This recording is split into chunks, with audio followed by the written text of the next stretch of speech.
আমরা অনলাইনে বা টেলিভিশনে নিউজে বিভিন্ন বিষয় শুনতে পাই, তার ভিতরে হচ্ছে যে আপনাদের তো অনেক টাকা, আপনারা প্রচুর টাকা নিয়ে বাংলাদেশ থেকে বা বিদেশে চলে গেছেন বা প্রচুর টাকা আপনারা আত্মসাৎ করেছেন, তা আপনাদের তো ভালো থাকার কথা।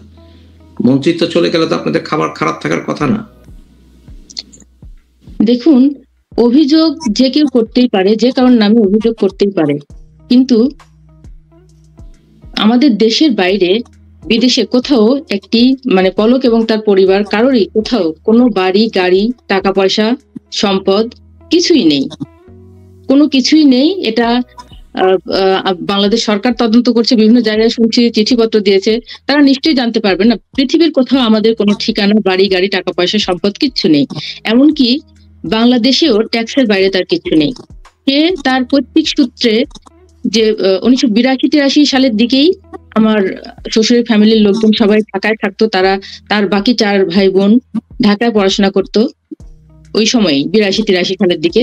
তার বড় ভাই যে সে ঢাকা ইউনিভার্সিটির জার্নালিজমের 4th ব্যাচের স্টুডেন্ট ছিলেন, এবং আমার ননদরা 3 জনই ঢাকায় পড়াশোনা করতেন 82-83 সালের দিকে। সেই সময় তাদের ঢাকায় ঠিকানা ছিল নাটোরের বাড়ি, সিংড়ার বাড়ি। 93 সালে পলক তখন নাবালক, তখনই কিন্তু আমার শ্বশুর তাদেরকে দিয়েছিলেন, তাদের 2 ভাইকে দিয়েছিলেন। যে সম্পত্তি সে এবং এক দাগে 27 বিঘা জমি তাকে আমার শ্বশুর দিয়েছিলেন, সেটাও 93 সালে যখন আমার শ্বশুর সামান্য অসুস্থ হয়েছিলেন তখন। এই যে তার ওই সময় পৈতৃক সূত্রে সে যা পেয়েছিল সেটুকু সম্পদও তার এখন নেই, কারণ সে তার সম্পদগুলো যেটুকু ছিল রাজনৈতিক কাজেই সে ব্যয় করেছে, এবং 8 টার্মে সে এমপি, 3 টার্ম মন্ত্রী, কিন্তু তার পৈতৃক সূত্রে যেটুকু সম্পদ ছিল এখন তার সেই পরিমাণ সম্পদও নেই। তার জাস্ট পৈতৃক বাড়িটা আছে, সামান্য কিছু জমি আছে, 7-8 বিঘার মতো জমি মাত্র আছে, আর এমপি কোটায় পাওয়া একটা প্লট আর এমপি কোটার গাড়ি, এছাড়া তার আর কোনো সম্পদ নেই। তাহলে আপনি বলতে চাচ্ছেন যে আমরা নিউজ মিডিয়াতে যে সকল কথা শুনেছি যে আপনার নামে কোটি কোটি টাকা উনি করেছেন এবং তার এমপি হওয়ার পরে মন্ত্রিত্ব পাওয়ার পর তার সম্পত্তি বহুগুণে বেড়েছে, এগুলি একেবারেই মিথ্যে কথা? এটা অবশ্যই মিথ্যা কথা। কোথায় আছে সেই সম্পদ? আমিও দেখলাম মিডিয়াতে যে হাজার হাজার কোটি টাকার সম্পদ, 18-20টা ফ্ল্যাট টিউশনি করেছি, সেগুলো কোথায়? আমাকে দেখাক সেটা। মিডিয়া তো আমাকে সেটা দেখাতে হবে যে কোথায় আছে। এগুলো যদি থাকতো তাহলে তো আমার এখন তার মামলা চালানোর জন্য সেই খরচের যোগান আমার নেই। আমার 82 বছরের বৃদ্ধ শাশুড়ি, 52 বছরের একজন মানসিক প্রতিবন্ধী ননদ আছে, আমার 3টে সন্তান আছে, তাদেরকে আমি 3 বেলা খাবারের চিন্তা আমার করতে হচ্ছে, তাদেরকে লেখাপড়া করানোর মতো সঙ্গতি বা তাদের যে টিউশন ফিস দিব সেই সঙ্গতি আমার নেই। কোথায় আছে সেই মানে সেই সম্পত্তি, আমি সেটা জানতে চাই।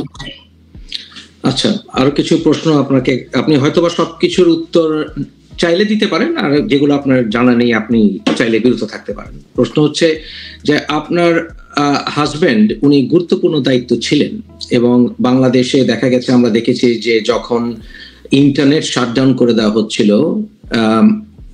উনি কয়েকবার বলেছিলেন, যেমন 24 তারিখে জুলাইয়ের উনি বলেছিলেন যে আগুন লেগেছে, দুর্বৃত্তরা আগুন দিয়েছে, কিন্তু দেখা গেছে ইন্টারনেট সার্ভিস লিমিটেডলি ঘরে এলো, কিন্তু আমাদের রেসিডেন্সিয়ালে, কিন্তু পরবর্তীতে মোবাইল ফোন ইন্টারাপশন কন্টিনিউ করছিল, এবং সেই ফাঁকে আইন প্রয়োগকারী সংস্থার লোকেরা, বিভিন্ন আন্দোলনকারী, এমনকি সাধারণ মানুষের ঘরে ঢুকে অনেক ক্ষেত্রে হত্যা চালাচ্ছে। এই বিষয়ে আপনার হাজবেন্ডের অবস্থান সম্পর্কে আপনার কি বলার আছে? দেখুন, ইন্টারনেট শাটডাউনের যে বিষয়, এই বিষয়টা তার তো একক সিদ্ধান্ত কখনোই হতে পারে না, কারণ সে তার দায়িত্ব ছিল প্রতিমন্ত্রী হিসেবে। প্রতিমন্ত্রী এবং উপমন্ত্রীদের ডিসিশন মেকিং পাওয়ার থাকে না, এটা আপনি জানেন। তা বাংলাদেশের আইনে প্রতিমন্ত্রী এবং উপমন্ত্রী যারা, তারা ডিসিশন ক্যারি করতে পারে। কোনো আদেশ দেওয়া হলে, নির্দেশ দেওয়া হলে তারা সেটা পালন করে, তাদের ডিসিশন মেকিং কোনো পাওয়ার নেই। আর সেই ক্ষেত্রে যেটা বলছেন যে হত্যার যে বিষয়টা, ইন্টারনেট বন্ধ করে হত্যার বিষয়টা, এটা কোনো সময় কোনো দেশে এরকম হয়েছে বলে আমার জানা নেই। আর মূলত ইন্টারনেটটা বন্ধ করা হতে পারে, আমি যেটুকু জেনেছি সোশ্যাল মিডিয়া ইয়েতে, যে সোশ্যাল মিডিয়া অনেক গুজব এবং অপপ্রচার ছড়ানো হচ্ছিল, অপপ্রচার রোধে এটা করা হয়ে থাকতে পারে। আর তাছাড়া যদি করা হয়েও থাকে সেটা কিন্তু বাংলাদেশের আইনেই আছে, যেটা বাংলাদেশ টেলিযোগাযোগ নিয়ন্ত্রণ আইন 2001-এর 97-এর ক ধারায় কিন্তু এটা আছে, যে দেশে যদি কখনো কোনো বিশৃঙ্খলা হয় কিংবা রাষ্ট্রীয় নিরাপত্তা বা জনশৃঙ্খলার স্বার্থে সেটা সরকার বা আইন প্রয়োগকারী সংস্থা সেটা বন্ধ করতে পারে।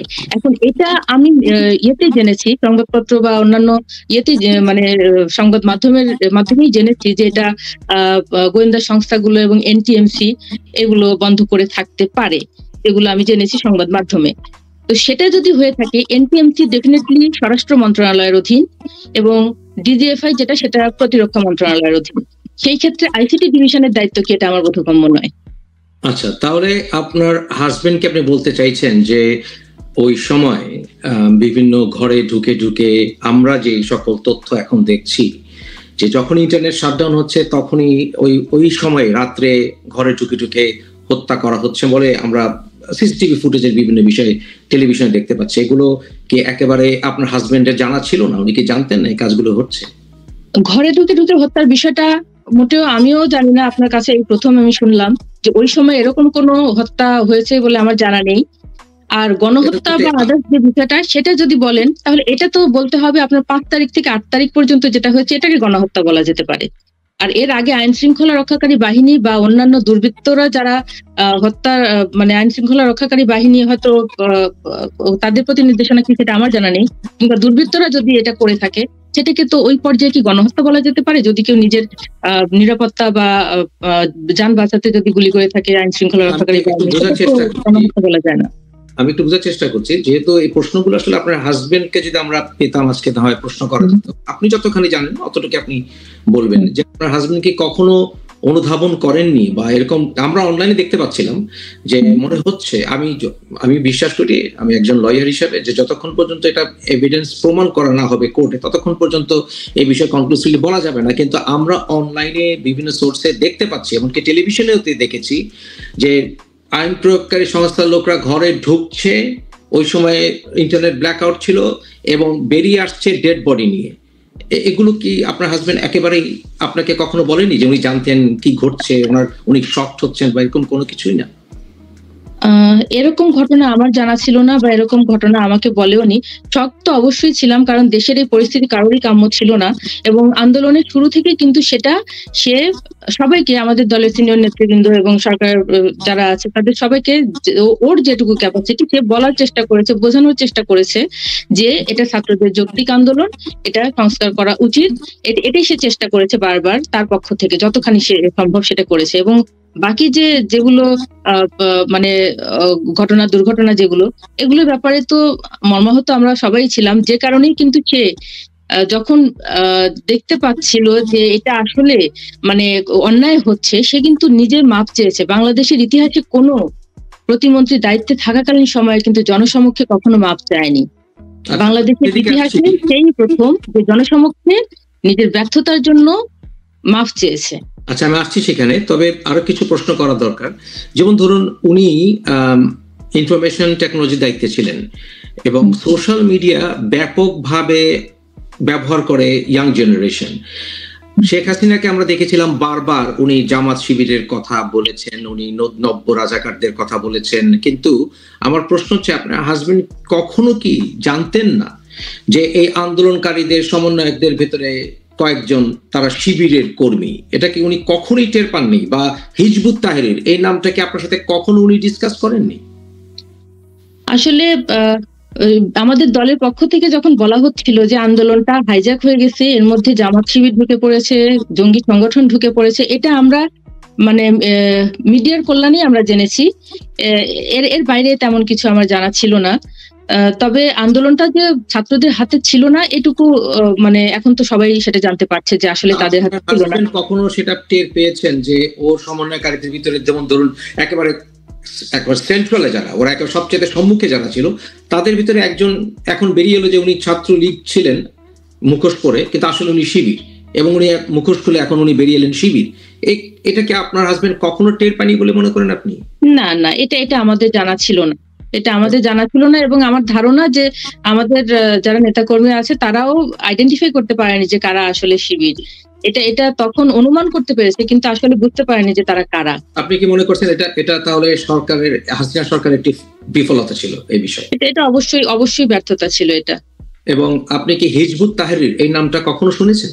এই আন্দোলন হিজবুত তাহরির একটা নিষিদ্ধ জঙ্গি সংগঠন এই হিসেবে তাদের নাম শুনেছি, কিন্তু কখনো তারা অ্যাক্টিভ এই আন্দোলনে এরকম কিছু টের পাননি আপনারা? না, এটা বুঝতে পারিনি।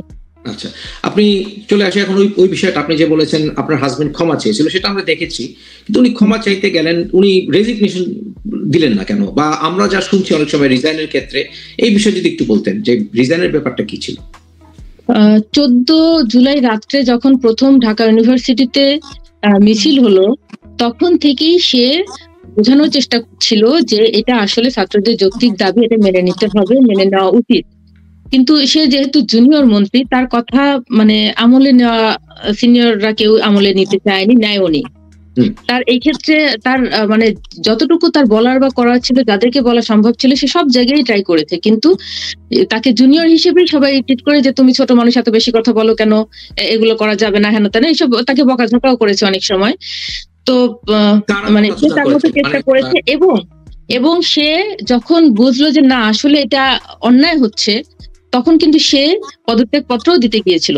আগস্টের 1 তারিখে সে পদত্যাগ পত্র দিতে গিয়েছিল এবং সেটা গ্রহণ করা হয়নি। আচ্ছা, গ্রহণ কে করেননি, কারা বাধা দিয়েছেন ওনাকে গ্রহণ করার ক্ষেত্রে, এই বিষয়ে কি? পদত্যাগ পত্র জমা দিতে গিয়েছিল তখন আমাদের সিনিয়র নেতৃবৃন্দরাই তাকে বলেছিল যে তুই এটা করলে সরকারের জন্য ভালো হবে না, ক্ষতি হবে, সরকারের মানে সরকার রান করানো মুশকিল হবে, এটা করলে আরো অনেকেই তখন ঝামেলা করবে, এইসব বিভিন্ন রকম কথাবার্তা বলেছে এবং অনেকে তার উপর চড়াও হয়েছিল। এটা মানে মিডিয়াতেও আপনারা জেনে থাকবেন যে এই ঘটনাগুলো যে ঘটেছিল সেগুলো কিন্তু নিউজেও আসছিল।